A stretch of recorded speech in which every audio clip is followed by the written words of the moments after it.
जानी टीवी देखने वाले सभी मुअज़्ज़ज़ दोस्तों को अस्सलाम वालेकुम। दोस्तों, पाकिस्तान से कोई 4.5 महीने बाद बरतानिया से आज़ादी पाने वाला मुल्क बर्मा, जिसे आजकल म्यांमार के नाम से बुलाया जाता है, ममलकत बरतानिया से सन 1948 में सबसे पहले आज़ादी पाने वाला मुल्क था। 5.5 करोड़ लोगों की आबादी और 6,76,579 मुरब्बा किलोमीटर रकबे के साथ ये मुल्क दुनिया में आबादी के हवाले से 26वें और रकबे के एतबार से 39वें नंबर पर आने वाला बड़ा मुल्क माना जाता है। Bangladesh, India, China, Laos, Thailand और बहेरा हिंद के दरमियान बसा ये मुल्क दुनिया के उन मुल्कों में से एक है जिसे आज के जदीद दौर में भी मिलिट्री जनता कंट्रोल करती है। हज़ारों साल कदीम जिंदगी के आसार रखने वाला ये मुल्क आज भी इस कदर अंधेरे में है कि ये अपने ही मुल्क में रहने वाले रोहिंग्या मुसलमानों को अपना शहरी नहीं मानता। इस दुनिया ने हलाकू खान और मंगोलों के जुल्म की कहानियां तो सिर्फ किताबों से पढ़ी थी, लेकिन हकीकत में लोगों ने यह जुल्म रोहिंग्या के मुसलमानों पर होते भी देखा है। इस बात का चर्चा दुनिया में इसलिए नहीं होता क्योंकि यहाँ जुल्म सहने वाले मुसलमान हैं।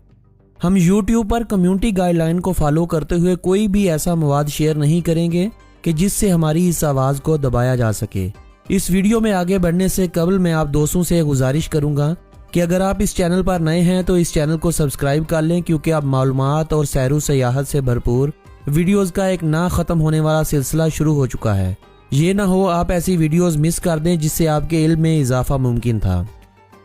दोस्तों, बर्मा दुनिया के उन चंद मुल्कों में से एक है जिन्होंने अपना नाम तब्दील किया हुआ है। बर्मा का जो नाम अंग्रेज़ों के दौरे हुकूमत में बर्मीज़ लोगों की वजह से बर्मा पड़ गया था, साल 1989 में तब्दील करके म्यांमार कर दिया गया। शुरू में यूनाइटेड नेशन समेत दुनिया के कई मुल्कों ने इस नाम के बदलने पर एहतजाज किया। अमेरिका जैसे मुल्क ये समझते थे कि बर्मा की फौजी हुकूमत दरअसल अपने मुल्क का नाम बदलकर दुनिया की नज़रों में एक नए नाम और नए रूप से नजर आना चाहते हैं, ताकि दुनिया इनके रोहिंग्या मुसलमानों और अकलियतों पर किए गए मजालम को भूल जाए। लेकिन वक्त गुजरने के साथ साथ म्यांमार बर्मा का नया नाम तो हो गया, लेकिन आज भी अखबारात और किताबों में म्यांमार को बर्मा ही लिखा और पुकारा जाता है। इस मुल्क का मुकम्मल नाम Republic of the union of Myanmar है। दोस्तों, बर्मा ने ना सिर्फ अपने मुल्क का नाम तब्दील किया बल्कि अपने दारुल हुकूमत का नाम भी रंगून से तब्दील करके यांगून कर दिया था। और फिर साल 2005 में एक फौजी परेड की तकरीब के दौरान मुल्क के नए दारुल हुकूमत का नाम सामने आया और तब से एक प्लान्ड सिटी नेपादाओ इस मुल्क का दारुल हुकूमत है। बर्मा का यह नया दारुल हुकूमत दुनिया के अजीब शहरों में से एक शहर है। इस शहर पर अरबों डॉलर की सरमायाकारी है। एक शहर जो लंदन से 6 गुना बड़ा है, 32 लेन हाईवे और 10 पार्क और इंतहाई खूबसूरत लैंडमार्क होने के बावजूद ये शहर सिर्फ 10 लाख लोगों की आबादी रखता है। इस शहर के पार्क, सड़कें वीरानी का मंजर पेश करती हैं। यहाँ पहुंचकर आपको ऐसा महसूस होता है जैसे आप किसी असेब ज़दा शहर में आ गए हों। सैकड़ों लग्जरी होटल होने के बावजूद इस शहर में सयाहों की इतनी कमी है कि ज़्यादातर होटलों के कई कमरे ऐसे हैं जिन्हें आज तक भी किसी ने बुक नहीं किया। दोस्तों, इस मुल्क में इलेक्शन तो होते हैं, डेमोक्रेसी तो है, लेकिन सिर्फ दुनिया को दिखाने के लिए। इस मुल्क का हाल तकरीबन पाकिस्तान से मिलता जुलता ही है। जिस तरह पाकिस्तान में पहले 3 दहाइयों तक मिलिट्री रूल रहा है और आज भी किसी न किसी रूप में यहाँ मिलिट्री जनता ही मुल्क को कंट्रोल करती है। बर्मा ने पहले तो अपनी आज़ादी के बाद यहाँ खाना जंगी देखी और फिर साल 1960 से साल 2011 तक यहाँ किसी न किसी शक्ल में मार्शल लॉ ही लगा रहा। साल 2011 से सिविलियन हुकूमत आई तो इसके इख्तियारात को महदूद कर दिया गया। 109 फौजियों की मौत का इल्ज़ाम रोहिंग्या के मुसलमानों पर लगाकर फौज ने मुसलमानों की वो नस्लकशी की कि लाखों की तादाद में लोग इस मुल्क को छोड़कर चले गए। लगभग 1,80,000 लोग फौज के हाथों मारे गए। 10 लाख से जायद लोग हिजरत करके पाकिस्तान, बांग्लादेश, थाईलैंड और सऊदी अरब जैसे मुल्कों में मुंतकिल हो गए। गाँव के गाँव, बस्तियों की बस्तियां जला दी गईं। इंसानी तारीख में इतना जुल्म शायद हलाकू खान या हिटलर ने भी ना किया हो जितना बर्मा की फौज ने मासूम बेगुनाह लोगों पर किया था। बर्मा की सिविलियन लीडर आंग सान सूची, जो कि फौज के इख्तियारात को कम करना चाहती थी और इन लोगों को बर्मा की शहरियत देने के हक में थी, इसको साल 2021 में हटाकर मुकम्मल इख्तियार फौजी हुकूमत को मुंतकिल कर दिए गए और एक पपट हुकूमत बना दी गई। एक ऐसी हुकूमत जिसको लाने में अवाम के वोट की ताकत नहीं बल्कि डंडे वालों की हलाशेरी शामिल थी। दोस्तों, इस मुल्क की अगर मज़ाहत की बात की जाए तो ये दुनिया के उन चंद मुल्कों में से एक है जहां बुद्धिज्म के मानने वाले अक्सरियत में आबाद हैं।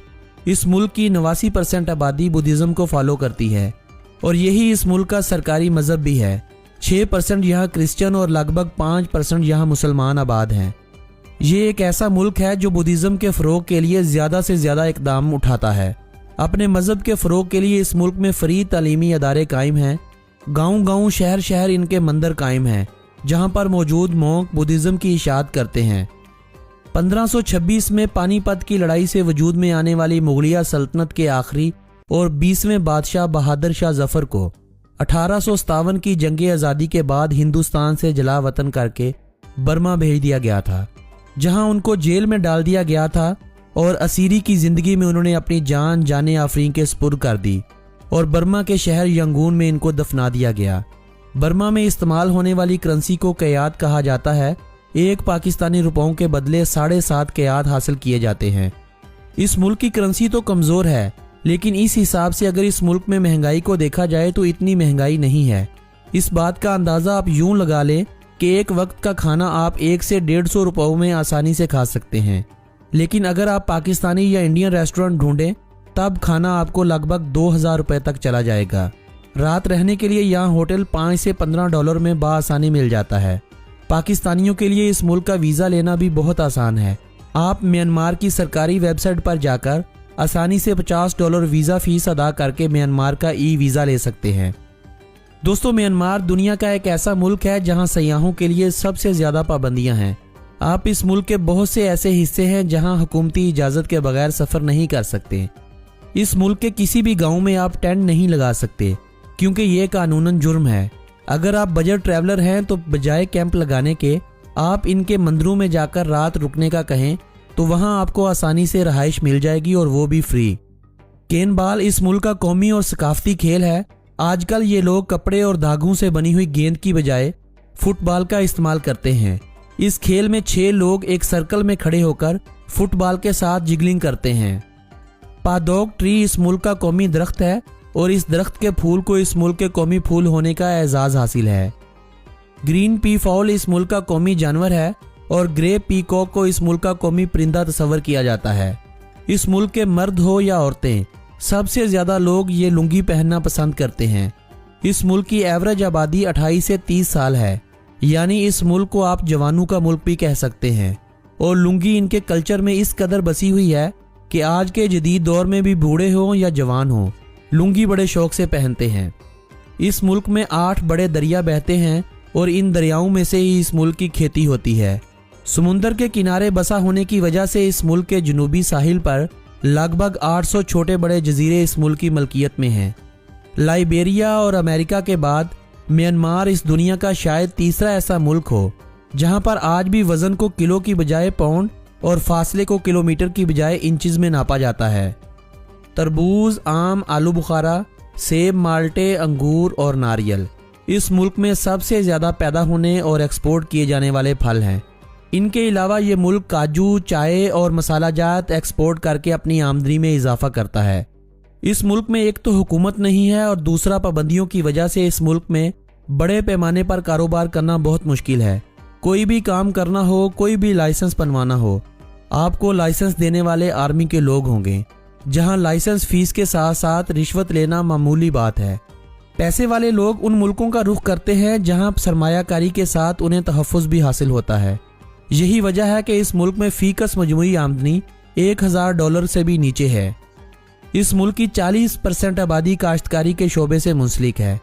थाईलैंड, चाइना और लाओस इस मुल्क से अनाज इंपोर्ट करने वाले सबसे बड़े मुल्क हैं। काश्तकारी के बाद इस मुल्क की आमदनी में इजाफा करने वाली दूसरी बड़ी चीज़ है फिशिंग इंडस्ट्री। यहाँ के मछुआरे ना सिर्फ मुल्की ज़रूरियात को पूरा करते हैं, बल्कि फ़िशिंग का एक बड़ा हिस्सा दूसरे मुल्कों को भी एक्सपोर्ट किया जाता है। काश्तकारी में ये मुल्क सबसे ज़्यादा चावल, मकई, दालें, प्याज और मसालाजात की फ़रोख्त करता है।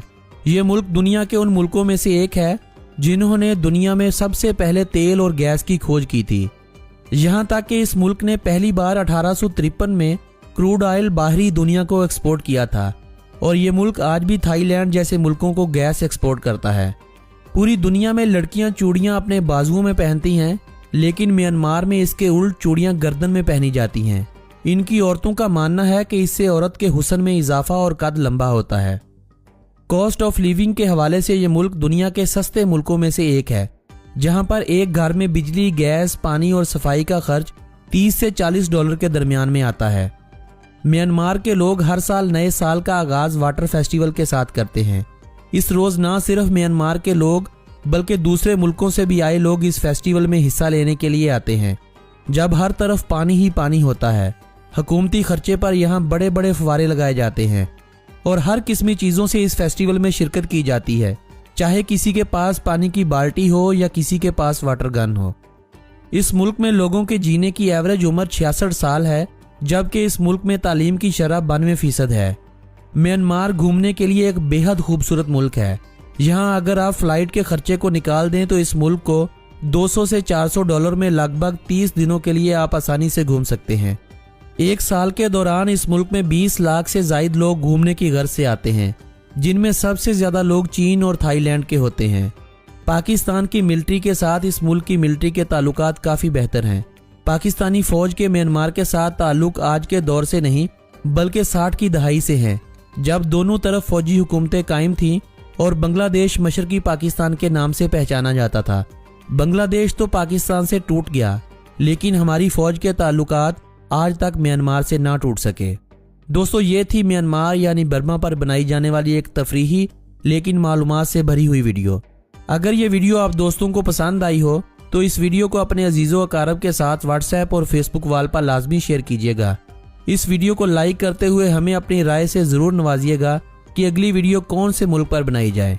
आपसे मुलाकात होगी बहुत जल्द एक नए मुल्क की वीडियो के साथ। तब तक के लिए अपने इस दोस्त मोहम्मद नबील को दीजिएगा इजाज़त। अल्लाह निगहबान।